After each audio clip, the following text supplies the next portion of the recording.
First of all, good morning, everyone, and welcome to this SMARTEES online Toolbox session. So just SMARTEES in a nutshell is a project that aims to identify and support socially innovative policies that foster citizen inclusion, participation, and that supports as well sustainable urban transition with a focus on mobility and energy transition.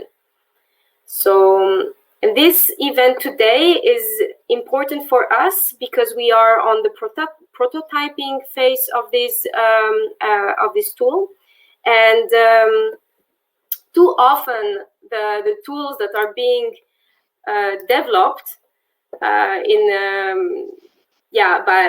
research institute or European level are being developed without really consulting enough the end users, and which are the local governments or the local politicians, the public servants that are actually implementing the policies and doing the transition.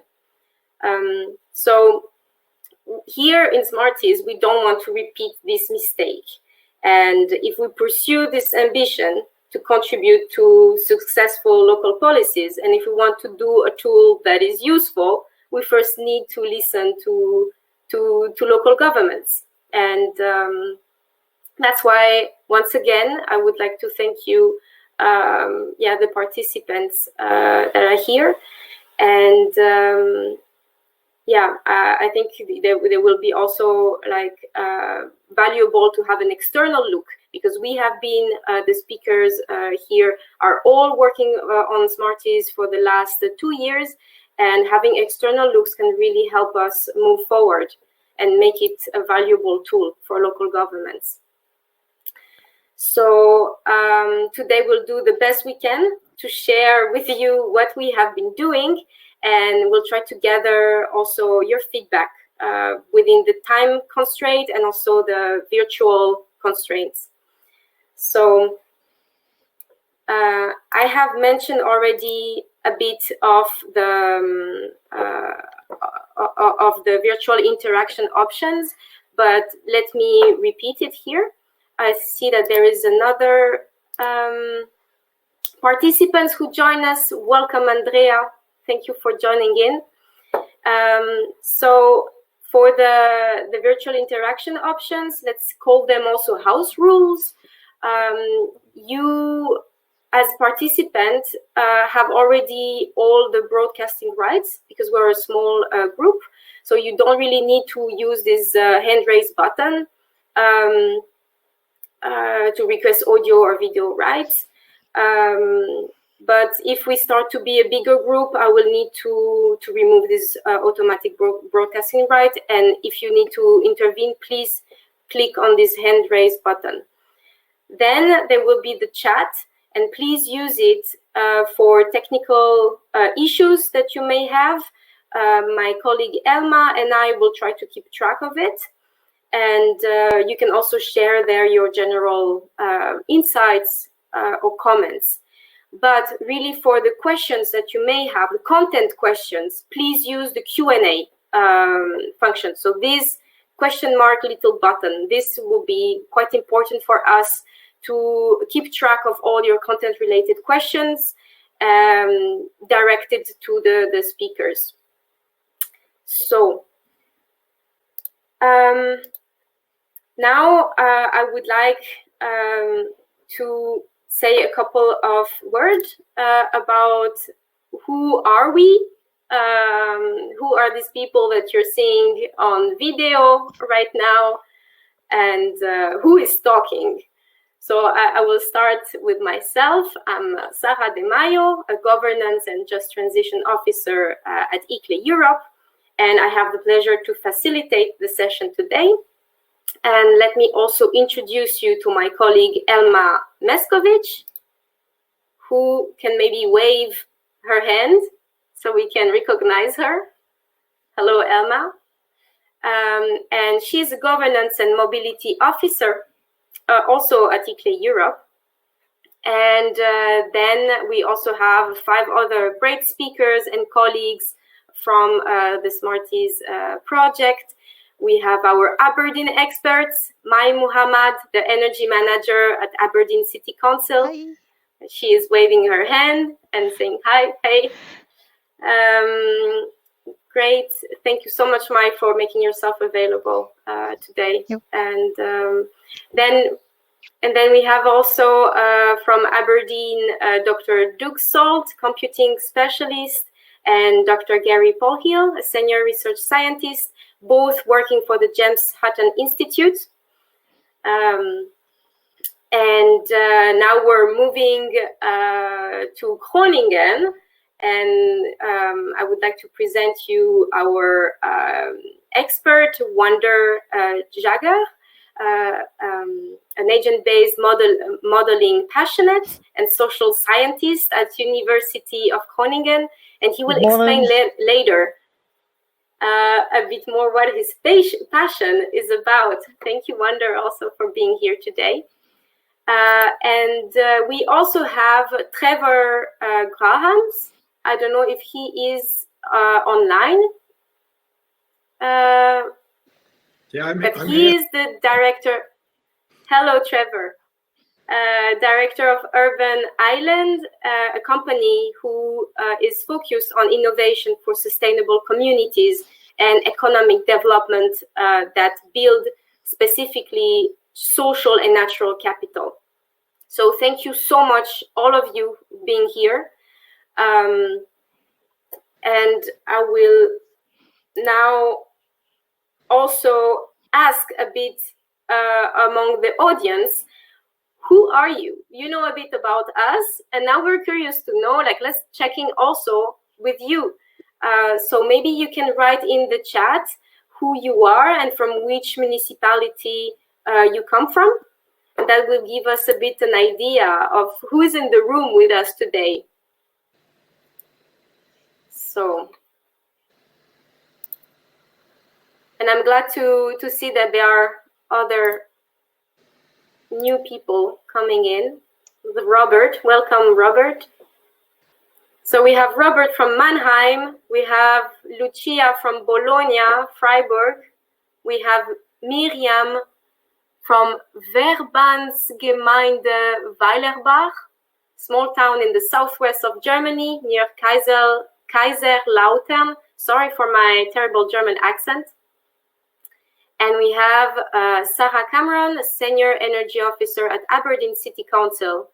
And she's working with Mai, but have not been involved directly with the development of this tool.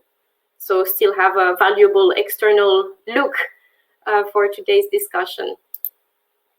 Great. And the others, if you want also to share a bit about you, please write it in the chat. Now, because we're very curious, we would like also to ask you a little question. We would like to know a bit your experience in modeling. Does this sound like Chinese, or are you already used? Have you ever used simulation models in your city as a tool, as a guidance for your energy planning or your mobility planning? So maybe you can write in the chat if yes, you're familiar with it. No, if you've just maybe heard about it but never really implemented or use it as a guiding tool, or if you're not really sure. That would be interesting. So Angela has used simulation model a lot in mobility. Then other people have never used it. So welcome also Angela from Vienna. She's working on research project and on the field of mobility. We're glad to have you with us today. Robert Thoman, he has used modeling in energy. And Sarah have never really used modeling, but think it will be very valuable. Okay, great. So there's still like some people familiar with it and others not so much. Okay, then we'll try to have a fruitful discussion, but still try to use words that are understandable for everyone. Now, I've been already talking a lot, but before giving the floor to my colleague Elma, I would like to briefly tell you what is today's menu. Yeah, I know this picture like may inspire some hungriness, but would be also aiming to inspire some creativity and co-creation altogether. So to begin it with, in the next 10 minutes, Elma will present what is the Sandbox tool about, and Wonder will continue with illustrating the theory behind the Sandbox tool and illustrate also with the Groningen pioneer story that has been one of the 10 cities that have been analyzed in SMARTEES. So there will be this setting the scene presentation and then showing you actually the models. And that for Groningen, followed by a Q&A session where we will exchange together, ask all your questions, either about the story of Groningen, the political or policy timeline, or really about the model and how it has helped the city to move forward in the in their policies. And then we will have Aberdeen with Mai and Doug mostly to share a bit about this other inspiring pioneer case. And then we'll have the main important session for us today, the plenary discussion, the feedback collection, to see how we can improve the Sandbox tool, how we can make simulation modeling, and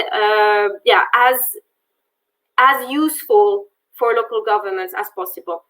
And this will be a discussion facilitated by Trevor Graham, and Elma and I will be there also to help.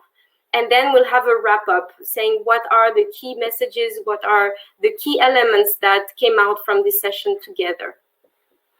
So, enough of introduction, and let's go in depth a bit more of what is the Sandbox tool. So, Elma, the floor is yours. Thank you, Sarah, and hello, everyone. I'll start off with the question of 2020. Can everyone hear me? Yeah, great. Okay.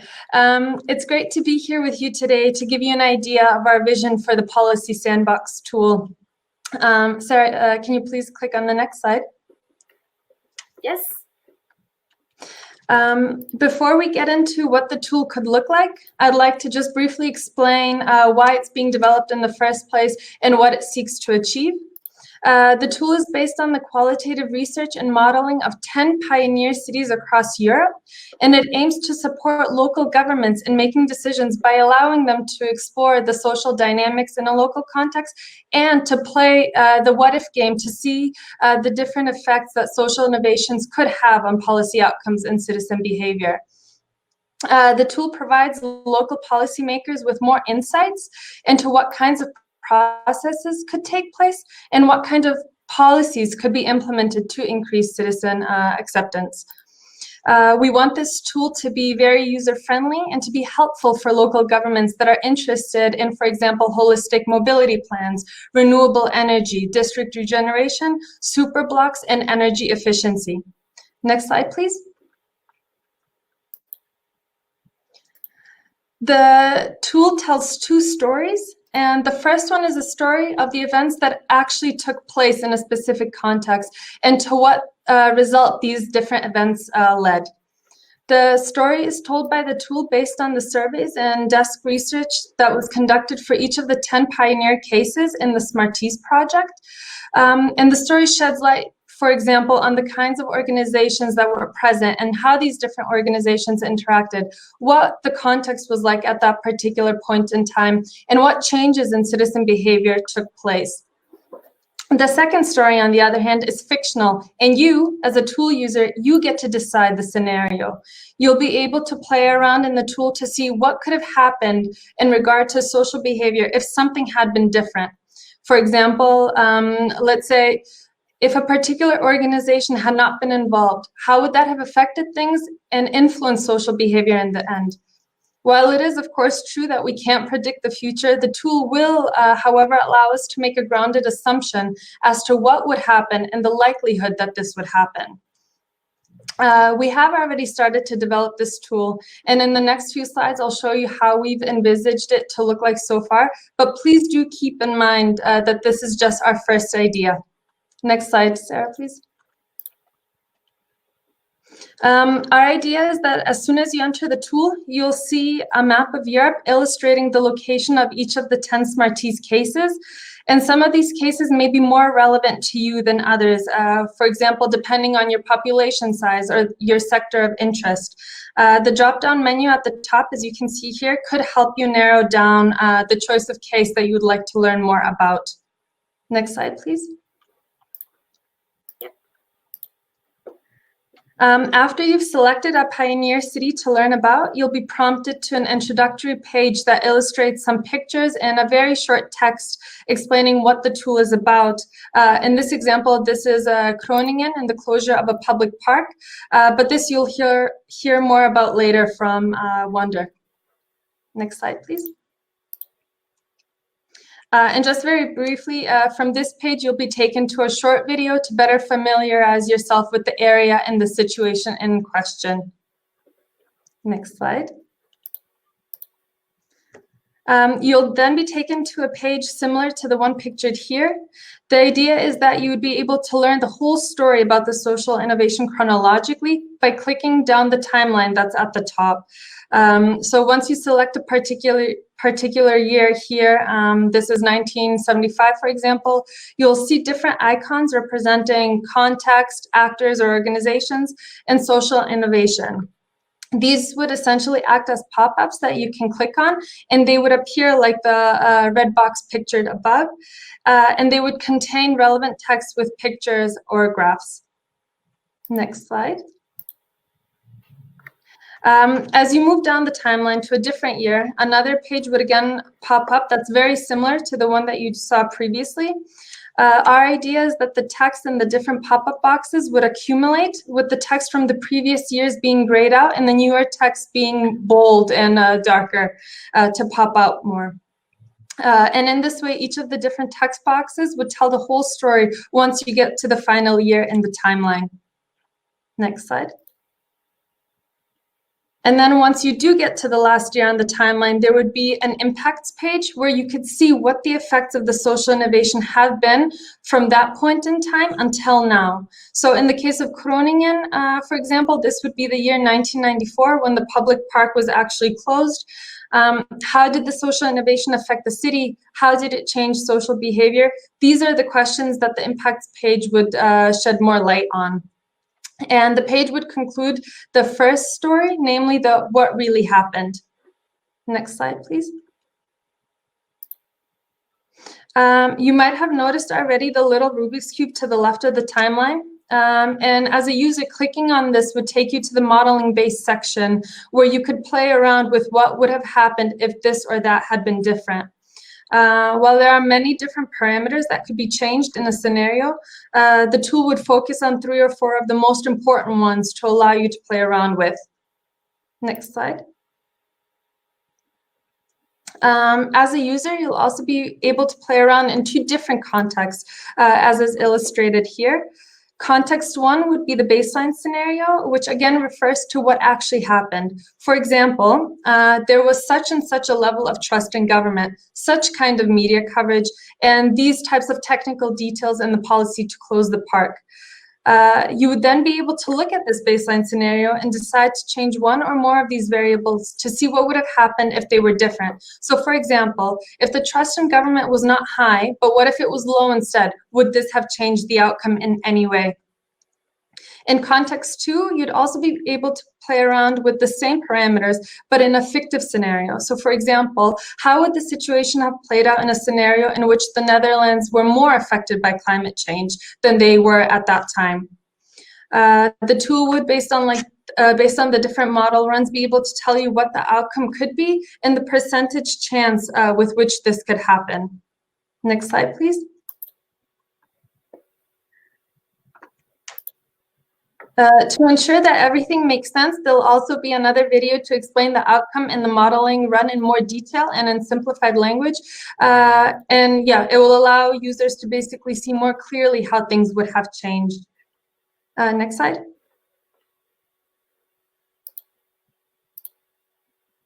Lastly, you as a user would get to a results page, and this page would essentially provide the summary information, the different key lessons learned, any policy recommendations that have been developed based on the findings, different video runs of the modeling, and any additional resources that could be useful for you linked to the case. And next slide.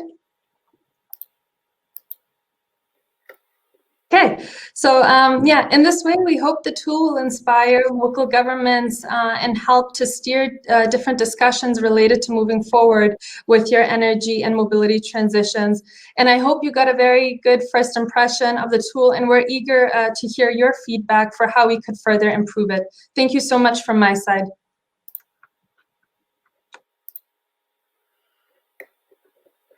Thank you so much, Elma, for this clear presentation.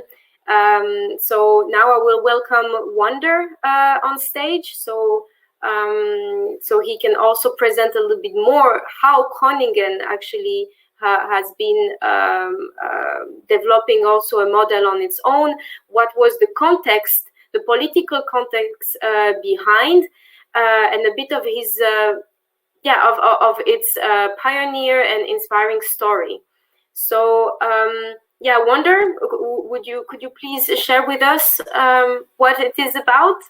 Yeah, good morning from Groningen. Can you see my opening slide? So welcome in Groningen. We consider ourselves to be the biking capital of the world, with 60% of all transportation going by bike, and that's easy. We live in a compact city in the north of the Netherlands, so you can see it over here. When we zoom in a little bit, you see it's a compact city, and over here we see the city park, and we will focus on that as a case in the history of 50 years of a holistic policy towards stimulating cycling in the city. So this is the park in action. A lot of people really enjoy it. It's a very pleasant place and valued by many people in the city. Here we have an overview of the current situation. The red line over here is a main cycling path, and it's very difficult to realize that once this was a kind of highway, and this is a pictures and footage from the 1980s. It was a very busy road. It was not really safe for cyclists, and obviously the children in the park were not really safe for the traffic. So a lot of people started to be concerned about it and state, well, we have to get rid of the cars from the park. So they went to the municipality, and the municipality said, well, let's close it as a test. And that test started in 1993. And then during the test, they were thinking, well, perhaps we could have a referendum on opening or closing this park for car traffic. And this referendum basically is a kind of tipping point situation where you can either go to opening or closing the park for car traffic. And obviously there was a lot of debate going on between a lot of people. So network dynamics played a very important role. And we can see that there are different possible futures to have the park open for cars and to have the park closed for cars. Now, ultimately, after a year of debate and a lot of fuss was going on, there was a referendum, and the outcome was 50.9% of the people voted for closing the park. So you can easily imagine that the world could have looked really different. And these numbers really also make me think about, for example, the votes for the American presidential election or Brexit. Very often you see that it's a very close call.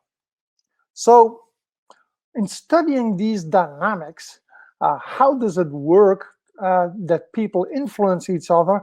We like to use the methodology of agent-based modeling to study the social dynamics. And I will show you what a simulation model is looking like. Here we have one. We have all kinds of dots, as you can see, representing humans, and they are connected with lines, and they can influence each other. And as such, new ideas, as you can see, can spread through a society as a consequence of network dynamics. This is the methodology of agent-based modeling. And the big challenge is, how can we capture behavior of real people in these kinds of simulation models? Well, for that, in the project, we developed the UMAT architecture, and that is combining various data and theories in such an agent-based framework. And to be a bit specific on this, on the first level, we model the different networks connecting people. So we have a network of, for example, people that meet at work. We have friends that meet. And we use basically psychological theory to find out who will be interacting with who to compose these networks. Next, in the architecture, we have spent attention to, when do actors really speak? When are they so motivated to convince other people that the park should be opened or closed? And of course, we have spent attention to, who do you listen to? Some people are more reputable than others and have more influence in this public debate. And next, the final level is, how do actors actually make their minds up and act, in this case, vote for either opening or closing the park? That obviously depends on their situation and how they perceive this situation of opening and closing the park. And we can imagine that people in Groningen had a different perspective on this whole vote. We had, on the one hand, the people in the vicinity of the park who, for example, had children playing in the park. For those people, the car-free option was important to create a safe environment for their children. And we had, of course, a lot of students cycling through the park because one of the main roads was crossing the park. So a lot of students also had the idea, well, if we can get rid of the park, of the cars, the park would be more convenient for us. On the other hand, there's a lot of people driving the cars in the city, and because there were already many years of policies against the cars, there was also a kind of general sentiment of, well, again, a policy against cars. When will it stop? So you have different interest groups in the city. And as you can imagine, these different interest groups were spread differently around the park. We see here in black the park. So you can imagine that the people around the park had a different perception and different motivations than people on a larger distance. The people here in the vicinity of the park were much more motivated to think about it and perhaps also to go to the vote than people, for example, living over here. And one interesting group is here in the red zone here, and that was a very student population living in a more distant neighborhood.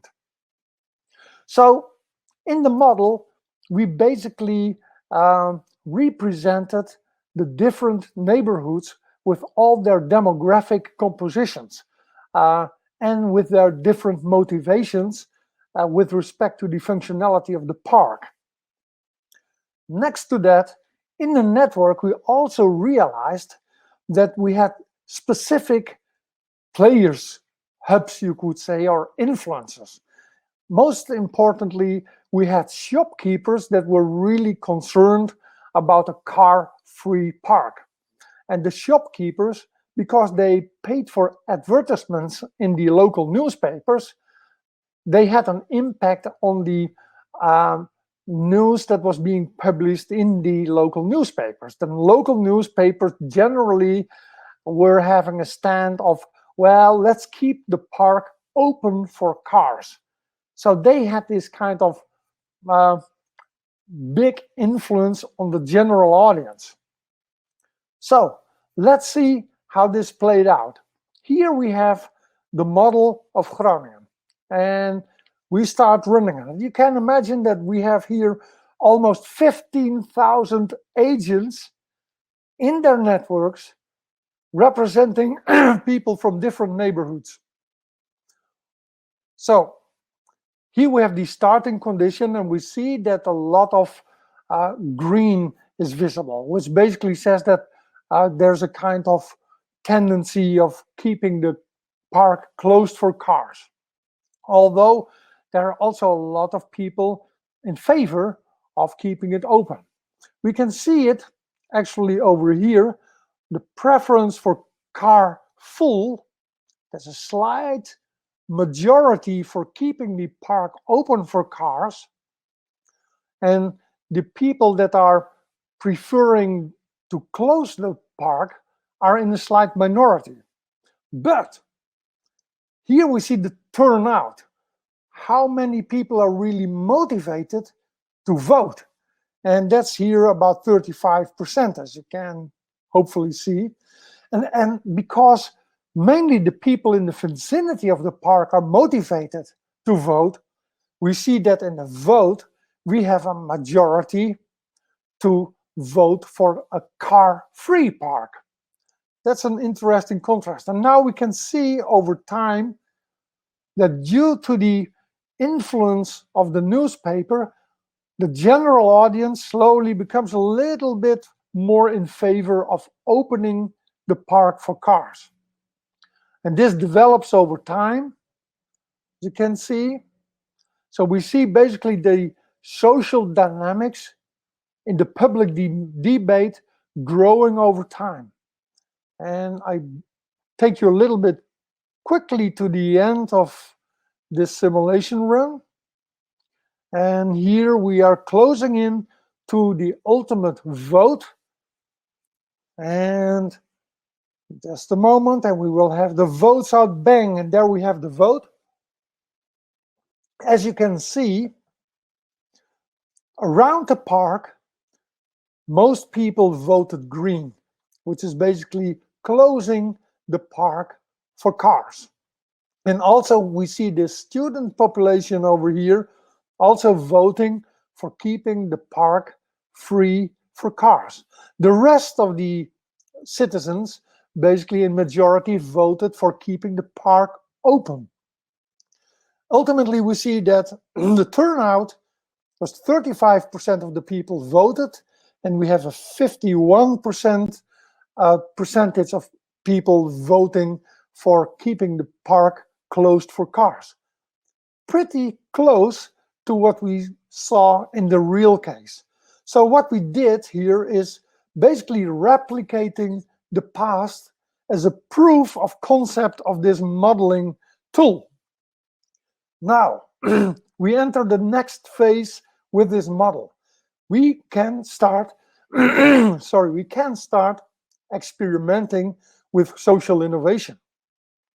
Not only can we now identify possible conflicts of interest and polarizations in the population, we can also start experimenting with participatory policies.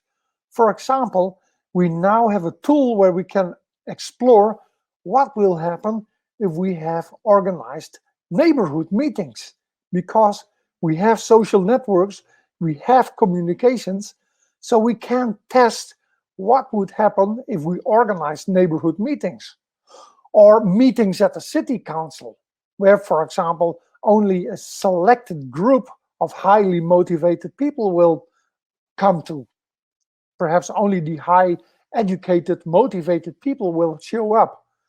Perhaps it's better to have an informational strategy, generic in the newspapers or websites, or perhaps we could influence particular opinion leaders in neighborhoods. We can test with referenda and how to implement them. For example, do we need a test project or do we do it just straight?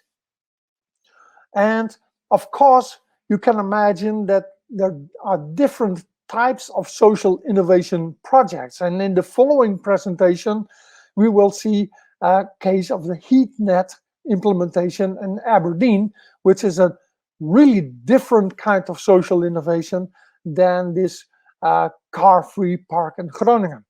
So without much further ado, I would like to open the floor for questions at this moment before we continue with the case of Aberdeen. And thank you for your attention. Thank you a lot, Wonder, for your presentation. Yeah, let's take some minutes to respond to questions that may have emerged from the first presentation. Angela had two of them.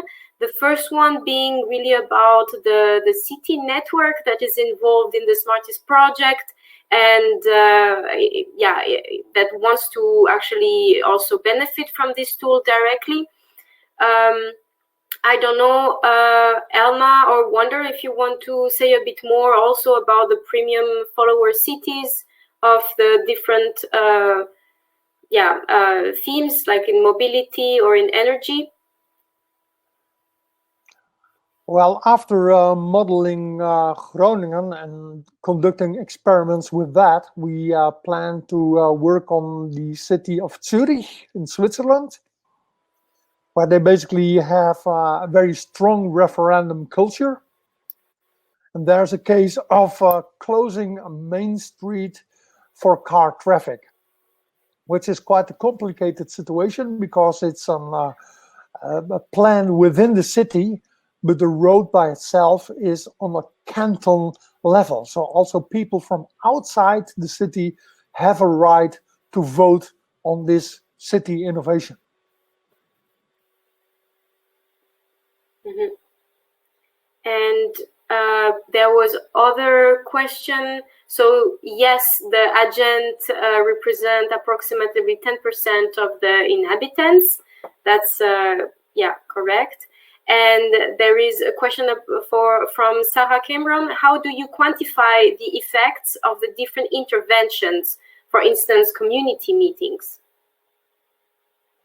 Well, we can call this a kind of a generative social science. So what you basically do is try to use psychological theory and data in representing the situation as good as possible in a simulation model. And then basically you can test how a certain implementation of, for example, group meeting could affect the social dynamics in such a situation. So you learn what kind of social dynamics can grow as a result from certain interventions. So you learn to understand what are the dynamics, what are the social dynamics, and how could social strategies influence these dynamics. That's basically the idea. Okay, thank you very much, Wonder. Now we can have a move a bit norther in Europe, and also get to know more what have been done in Aberdeen for the energy transition, and how also modeling. What are the potential or the expectation about modeling? How we can help support further this transition. Mai, the floor is yours. Thank you, Sarah, and welcome. Good morning, everybody. I hope you can hear me okay. Yes, thank you. I got a few thumbs up. I'll briefly maybe introduce Aberdeen City, first of all, to understand and set the stage, if you like, why we're doing this in Aberdeen.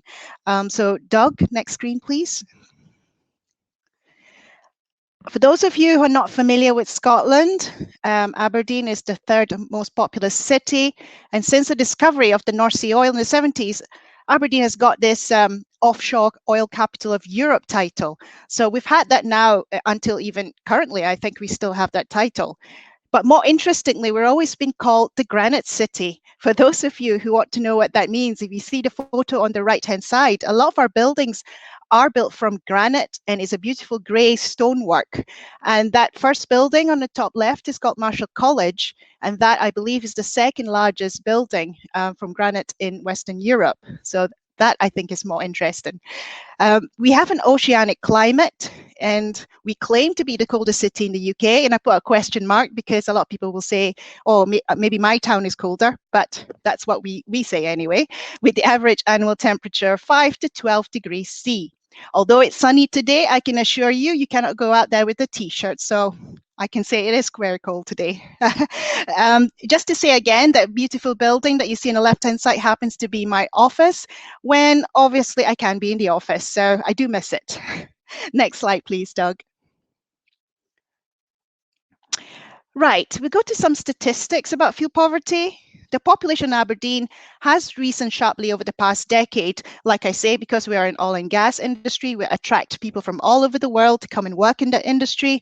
It is a very lucrative industry. It pays well. So in 2019, we estimate there's about 228,000 people, and we project the population to grow by 28% to 2037. In 2012, there were about 103,000 households in the city, and again, by 2037, we expect this to grow to 140,000. So as you can see, we're quite a, how do you say, a popular city as such, because these projections have grown over the decades. However, I must say that due to the current economic climate and recent political developments, these projections may now change. People in Aberdeen are also living longer.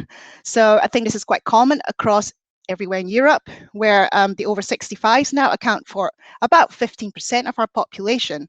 And as you know, this will just continue to grow in terms of the percentage.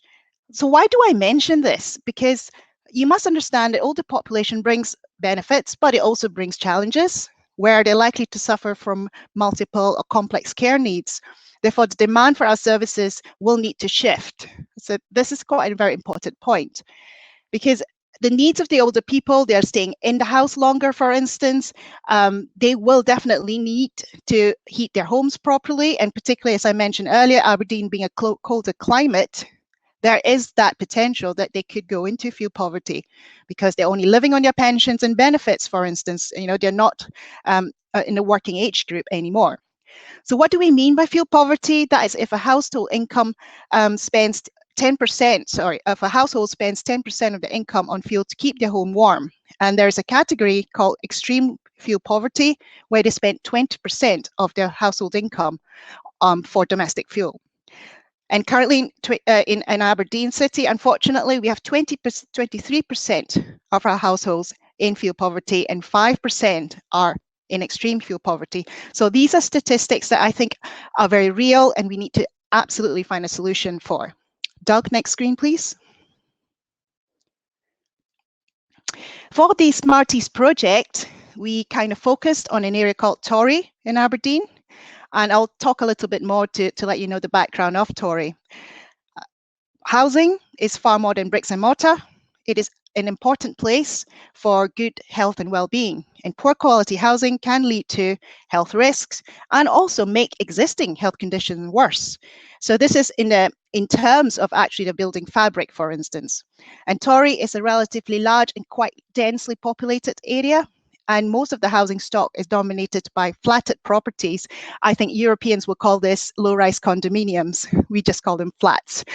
The majority of the housing in Tory is also rented, and the most common landlord is the local authority. And not every area in the neighbourhood, though, is dominated by council-owned housing. 4 in 5 of the households are also social rented accommodation.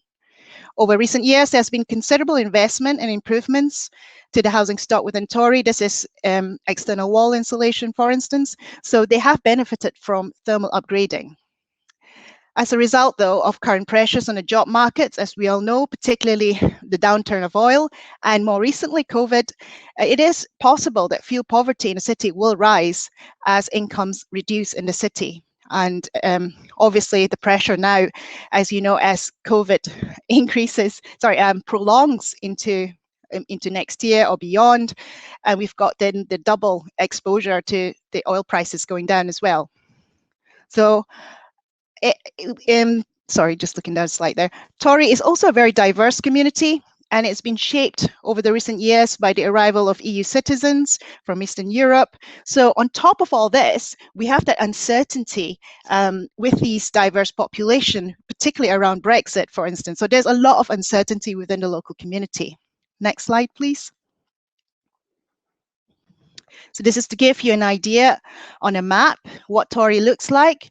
On the east of the area, as you can see, we're exposed to the North Sea. So again, very high exposure to cold winds. And to the north, we have the river. So, and on top of all that, like I say, we have a very diverse community, a very dense populated area of the city as well. On the right-hand side, it shows you the typical type of buildings we have in Tory. And next slide, please. So what I do in my team, we also look at district heating opportunities as a solution, and we've been doing this for a very long time and within the city. So we've been doing this since 2002. So we have a very good wealth and knowledge on district heating. So we identified quickly that Tory is the next area to develop. Aberdeen City Council, working in partnership with 2 neighbouring local authorities, are currently constructing an energy from waste facility, which is very near Tory. And by 2023, it is hoped that the plant will generate heat and power, and also the ability to provide secure, low-cost energy to households and businesses, council facilities, and this is a huge potential to reduce fuel poverty in the area. So Aberdeen City Council has already established a district heating company called Aberdeen Heat and Power. And as I said before, we have been developing heat networks in Aberdeen while alleviating fuel poverty since 2002. We also have a partnership with a local social enterprise called SCARF, and they have affordable warmth and energy efficiency at its core. SCARF is a trusted, and more importantly, they're impartial energy advice service, and this is the best bit, is provided for free for all citizens of Aberdeen. So what we have here are 3 very strong established actors, which I think are very key in the success of district heating networks, and more importantly, in alleviating fuel poverty in the city. So in order to maximize the benefit of district heating, I think it's very important that we need to maximize the number of households connecting to the heat network. But these connections are influenced by variables such as the cost of the connection, of course, the cost of that heat, financial circumstances of the house, and I said that before, you know, people's incomes, the green awareness, for instance, is in a household, do they take climate change as a serious concern, for instance, carbon footprint? And there's, again, the social and community engagement. This is similar to what Wanda was talking about earlier in terms of influences in a social group setting. So by using social innovation modeling developed by James Hutton Institute and SMARTEES, Aberdeen City Council, along with the actors I've mentioned before, will be able to model, to predict, and as well project outputs by modeling different scenarios and variables. Next slide, please, Doug. So the Aberdeen Policy Sandbox Tool, what is it going to do for us? The tool will help Aberdeen expand the existing heat network and grow into future years. So that's going to go beyond Tory. It will also be used to inform the areas which will be maximizing the benefit of district heating by modeling the uptake of district heating connections using what I've said earlier, the different variables. And we can identify key actors, which policies and which variables will influence the outputs from the tool. And more importantly, at what tipping points, these tipping points can also be measured. So what I mean is things like the intensity of each of these variables. We can look at what numbers will make people change their decision, for instance. So that's what we call a tipping point. So what a strength or intensity of each variable will cause people to change or make a decision to connect to district heating. So the tool will show the influence of the actors, for instance, the council, the social enterprise, and our district heating company, and the successful outcomes. So what is it that the actors need to do more in order to create the trust, for instance, within the tool? So this is very interesting for me, because I can get this information and I can know the information before I proceed to the actual project. So, and more importantly, the council will also know which policies will need further development, as Elma said in the very beginning. This is very important because policy will be a very key driver within the community on a national level, and it's a very important thing. What policy has actually worked and what needs to change in order to make it work better. So again, this model will let me know which one are more socially acceptable towards district heating and what it will encourage people to want to connect to district heating. So the tool will also inform, as I said earlier, what intensity of influence, for instance, what I'm trying to say here, at what cost will make people want to connect. So that's very important for me. So next slide, please. This is just a very quick screenshot. So what it shows you in red is the existing district heating network in Aberdeen. The blue ones are networks that are under construction and about to be connected. So Tory is at the bottom southeast corner of that map. So as you can see, it's a very large extension to our already existing network, and we intend to grow and hopefully cover that whole map with heat networks. And the next slide, please. So I will now hand you over to my very capable colleagues from James Hutton Institute, who will show the full capabilities of the Policy Sandbox tools, which I think will be very exciting for everybody. So thank you very much for listening. I hope that was okay for everybody. If you have any questions, please put it in the chat. Thank you. Bye-bye. Bye for now.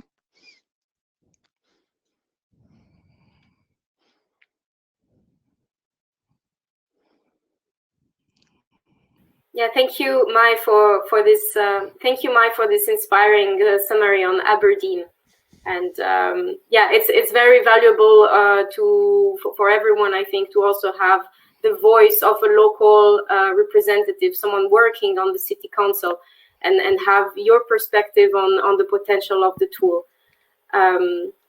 So now that we have a good understanding a bit of the context of Aberdeen, yeah, Doug, I think now you're all set with your PowerPoint. Mm-hmm. So yeah, the floor is yours. Can you hear me and see the PowerPoint? Yes, we can, Doug. Thank you. Excellent, thank you. All right, so this is a brief presentation on the Aberdeen City Heat Network Social Interaction and Uptake Tool, or AXIOM for short.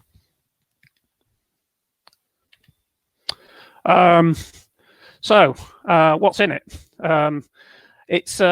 This is a map of Torry, which Mai was explaining, and what we have are buildings, the little houses, and the red line is the district heat network, which people connect to. Desired outcomes are behaviours which reduce fuel poverty and increase the uptake of district heating in order that Aberdeen City can reduce its carbon footprint. So what are the main agents in it? We've got households, which consist of people. We've got buildings containing households. We've got households that contain families, which may contain individuals in different family structures. Although we can resolve down to this individual level, we can also fix the resolution at household level. So we can experiment to see if it's important at a person level or household level. So we also have advice agencies to give advice on whether to install or deinstall other heating systems. This could be SCARF, or it might be a charity or a social worker. Institutions, workplaces, community organisations, schools, and mainstream media. And then we have businesses which are attached to energy networks and consume and pay for energy. Got banks that provide loans and mortgages, and they require payments for those loans and mortgages. And we got landlords, which include the council, obviously, housing associations, and private renters. Private landlords, I should say. And finally, we've got grant agency providing fundings for these conversions, although money may be loaned from banks. So a person has their own kind of like social and advice network, and obviously they can talk to their local people in their local neighborhood, their immediate family members, on social media, through their workplace, school, and neighborhood organizations. They can get advice from banks, businesses, grant providers, landlords, energy providers, obviously advice providers such as Scarf, the mainstream media. And when people make a decision, they consult this advice network and their social networks, ask for people's opinions, and maybe follow that advice, depending on how much they trust that institution or the person giving the advice. That's quite important. So, what the model does on a daily basis, businesses and households pay out to energy companies, landlords and banks. The weather happens, obviously, that's going to affect things. So it makes buildings cold or warm. People age, move, get married, move jobs, have kids, or die, unfortunately. People heat their homes, obviously, and then people decide to remove or install heating systems. Here's the demo. Right, okay. So the red is extreme fuel poverty, and the green is fuel poverty, which is 10% of income spent on heating the home. And as you can see here with the heat pipe network, the houses connected to that network are not going into fuel poverty, whereas those that aren't are. Now, this is completely simulated. It's bogus data. It's supposed to show highly rapidly increasing gas prices in the rest of the city, not compared to the heat network.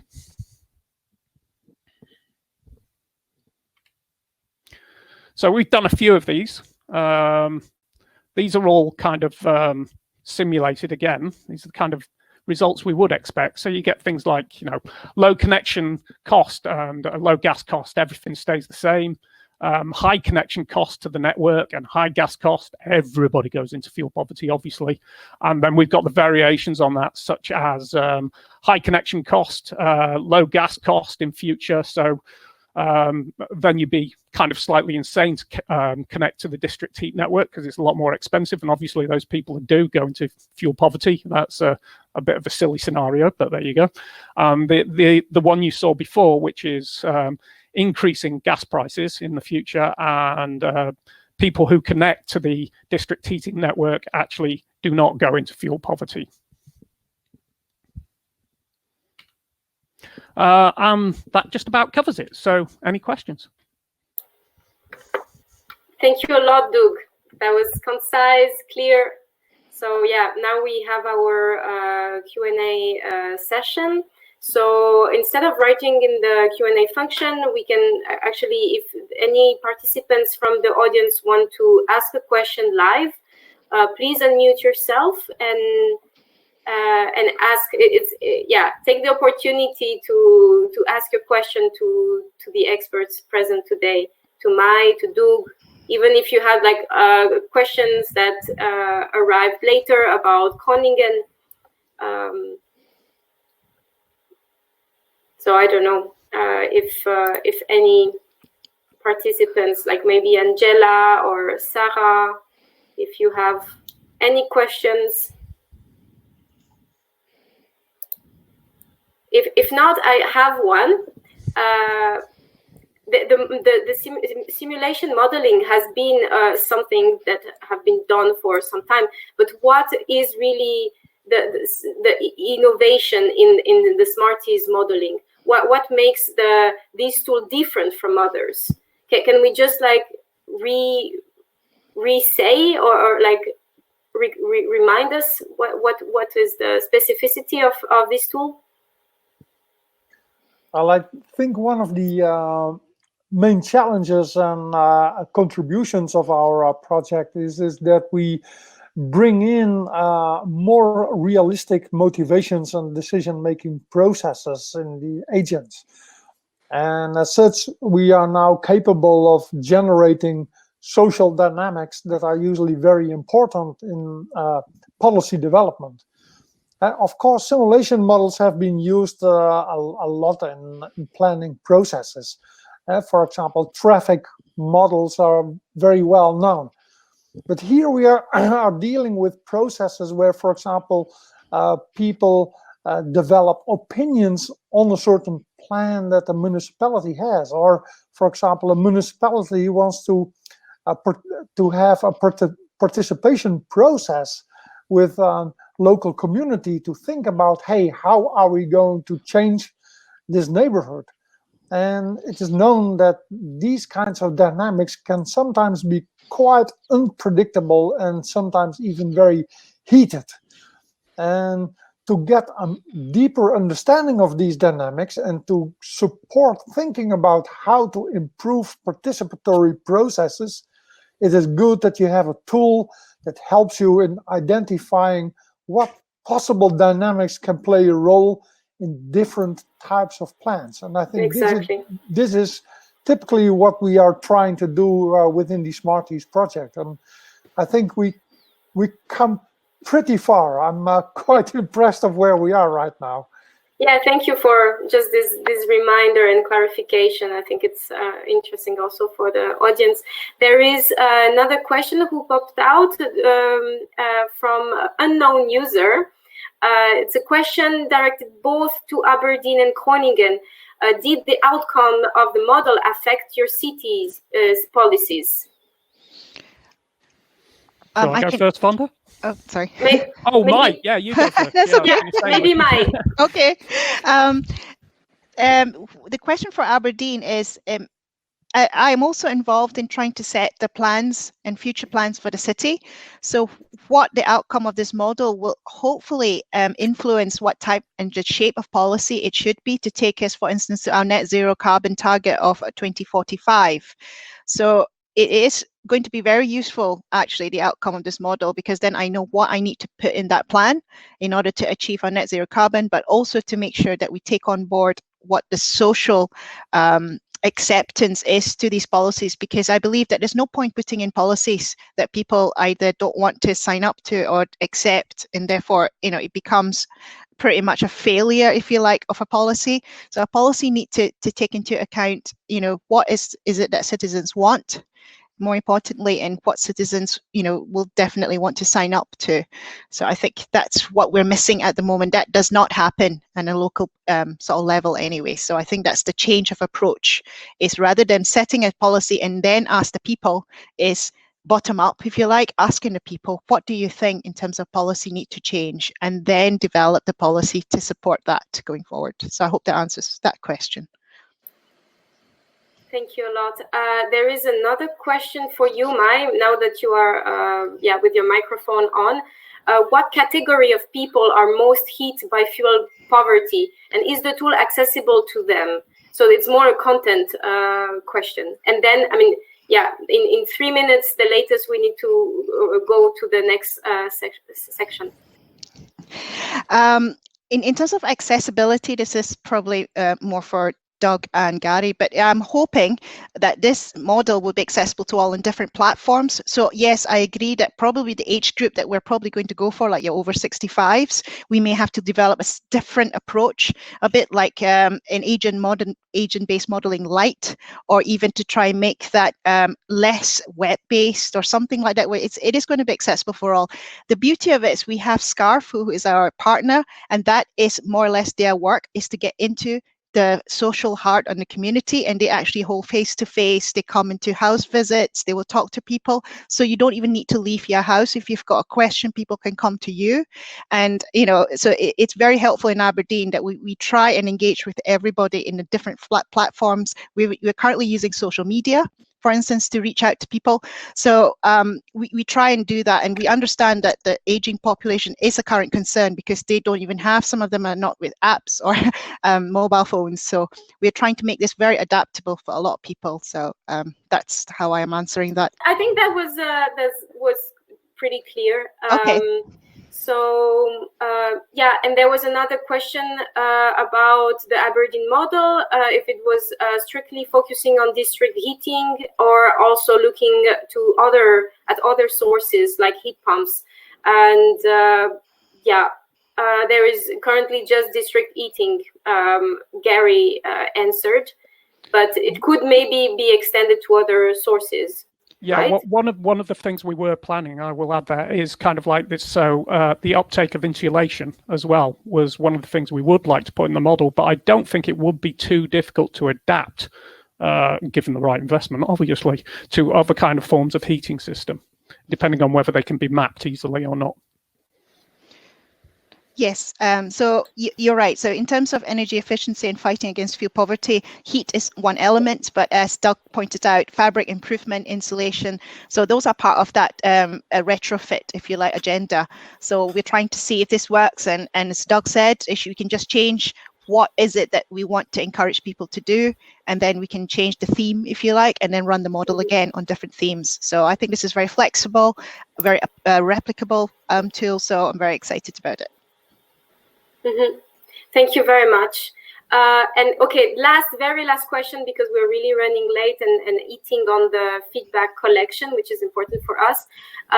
Groningen, did the banning of cars in the park increase cycling, or were cycling journeys already high? And if you can answer in 2 sentences, would be amazing. Well, it's part of the biking culture, of course, in the city. What is interesting to remark on this specific case, that the vote was basically 50-50, and it's about 25 years ago. We recently had a questionnaire out about what would you like now, open it up again for cars, and 95% of the people said, are you crazy if you open this park again for cars? So you also see that once a policy has been implemented, it takes time to grow into the society. And I think this is also a perspective that simulation models can show, and that people become aware that once you implement something, it's not over. You grow a culture. Mm-hmm. Thank you very much, Wonder. Now, let me hand over to Trevor for the last and definitely not the least part of this Toolbox session, is the feedback collection. So we want your perspective, your user ideas, and how we can actually make the model, the models here more useful, more attractive, and more impactful for you. Trevor, what is the first question that you would ask our participants? Yeah, thanks very much. And I think, this is really interesting for us to, although it's still quite rough and ready, there's still space for us to take on board ideas around how things could be improved. So the first thing we really wanted to explore with you is that whether you think that behavioral modeling or agent-based modeling it would be relevant to your sustainability work in your cities. And I think as everybody has their microphones enabled, maybe we can just do it by voice. If you want to just quickly shout out yes or no, or make a comment.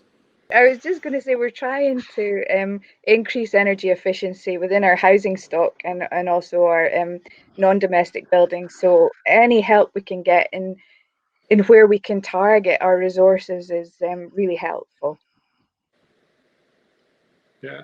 Did Angela wanted to comment? Yeah, I think that the modeling. So first of all, thank you, because I think it was a lot of work necessary for coming this far, especially on all the scenarios and how to present it, and how to visualize all this data and information. Really, I think you did a really good job here. And I also like this social modeling a lot, because in mobility modeling, we're also using a lot of or putting in a lot of thoughts on how the people make up their minds on which mode to take. And this brings me also to my last question, because my recent experience was that the decision makers just don't take the time that would be necessary to understand the model and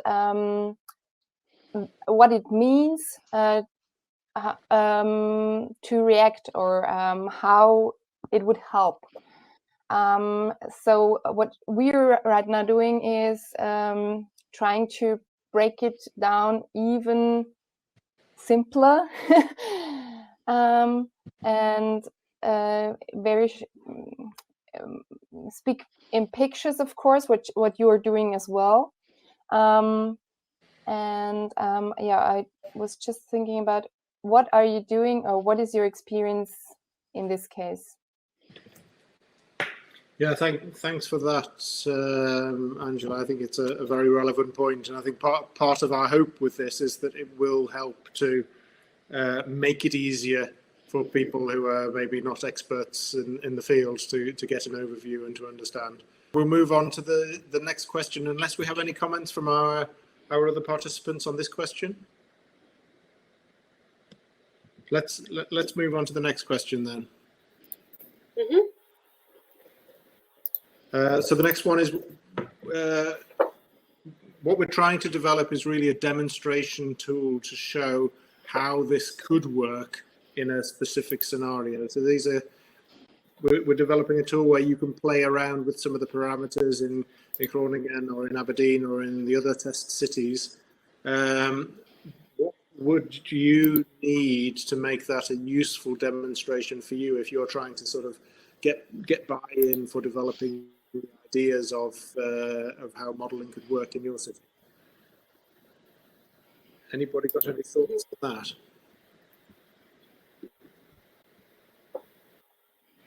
Yeah, I think one element from Angela, I think, was really the importance of visualization to actually make it more accessible and useful. If not, people won't take the time. But Angela, correct me if I'm misinterpreting. No, that's really right, because as Gary also answered in the questions answer section, it's the process, and for the process, of course, you have the people. They get involved a lot, but most of the time they are just not the decision makers. So for the decision makers, yeah, it's still too big to follow most of the time. Yeah.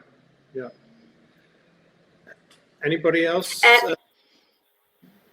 Yeah, I would be just curious to know also what would be like if we need, because modeling is a complex thing. What would be like the essence? What would be like how we can simplify as much as possible and still keep it useful and relevant as a policy guiding tool? So I don't know. I don't have the answer. So I don't know if some of you already have some suggestions, especially those working in local governments. I think that would be helpful for us.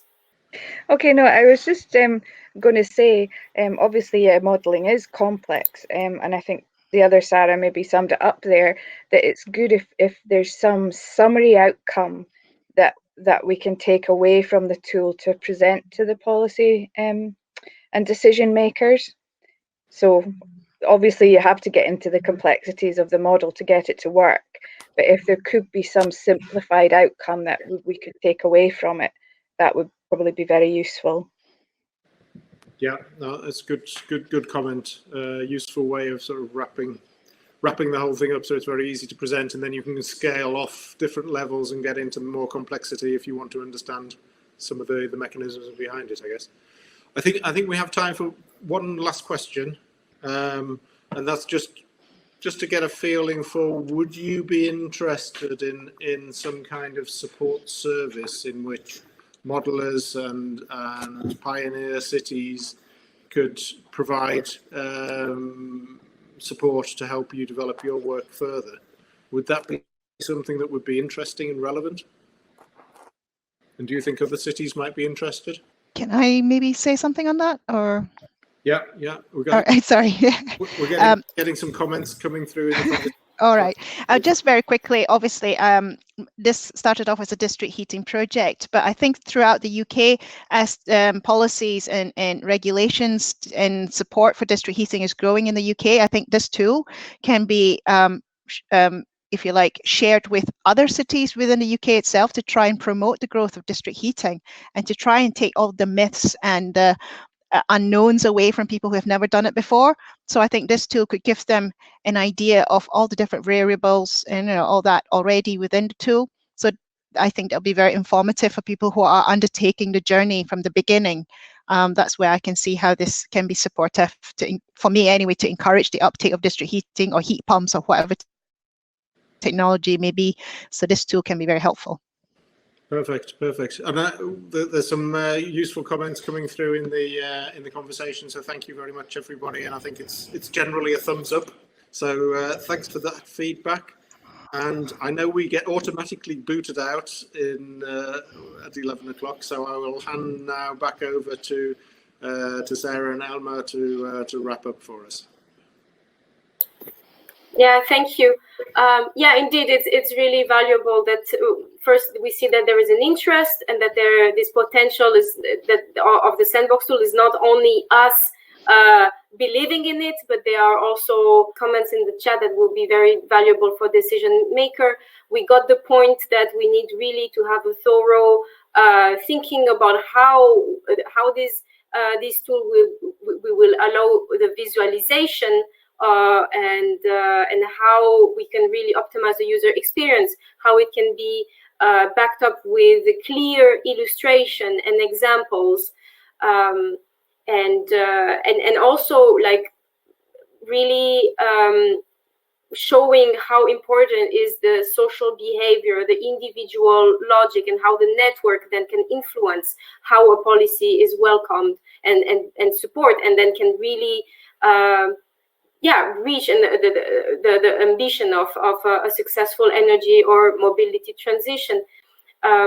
So we will really, we have a record of this meeting, and we also will try to really reflect more about how we can actually show the best practices, how this modeling is a demonstration tool, but also an inspiration. And that can support local governments to really move forward. So if you want to stay in touch, you are also free to put your email address in the chat. We'll be happy once the sandbox tool is more than a prototype to share with you the result and gather more feedback from you. And I would like to thank you everyone again for your interest and your active participation. We really appreciate a lot. And feel free also to drop a line in the chat on how you felt during this session. And once again, thank you to all the speakers, and thank you to you all for your attendance. I wish you a good rest of the day and a great weekend. Bye.